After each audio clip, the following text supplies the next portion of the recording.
안녕하세요. 세브란스 병원 호흡기내과 정지혜입니다.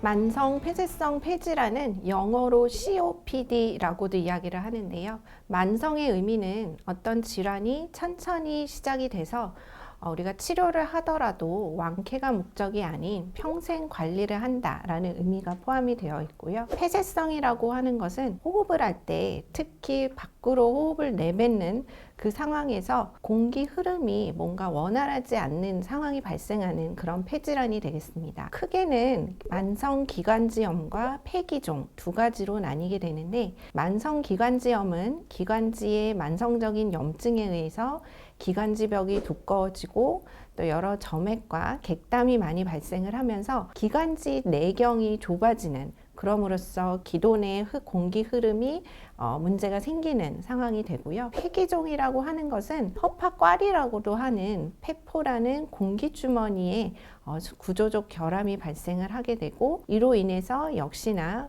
공기를 밖으로 내뱉는 그런 힘이 부족해지는 질환이 되겠습니다. 크게 세 가지 증상을 이야기를 하는데, 기침, 가래, 그리고 호흡곤란이 주요 3대 증상이라고 보시면 됩니다.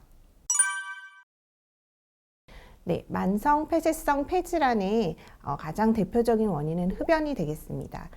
보통 한 3분의 2 정도 환자에서 흡연자에 해당이 되고요. 그럼 3분의 1은 비흡연자에서도 발생을 할 수 있다는 의미인데, 특히 우리나라에서는 예전에 결핵이나 백일의 홍역과 같은 호흡기 질환은 앓고 기관지가 어떤 구조적 결함이 왔을 때 그 위험이 높다라고 알려져 있고, 천식 같은 경우에는 어릴 때부터 굉장히 오랜 시간 동안 천식 염증이 있었거나 천식이 있는데도 잘 관리를 하지 못하면 이것이 만성적으로 기관지에 염증을 발생을 하면서 만성 폐쇄성 폐질환의 주요 원인이 될 수가 있겠습니다.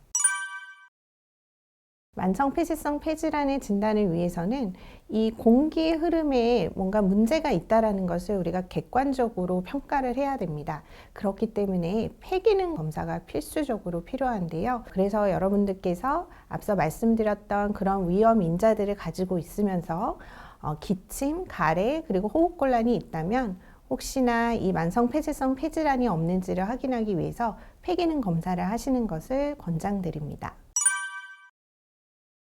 만성 폐쇄성 폐질환은 기도가 좁아지면서 발생을 하는 질환이다 보니까 기관지를 확장을 시켜줌으로써 공기 흐름을 원활하게 해주는 것이 도움이 됩니다.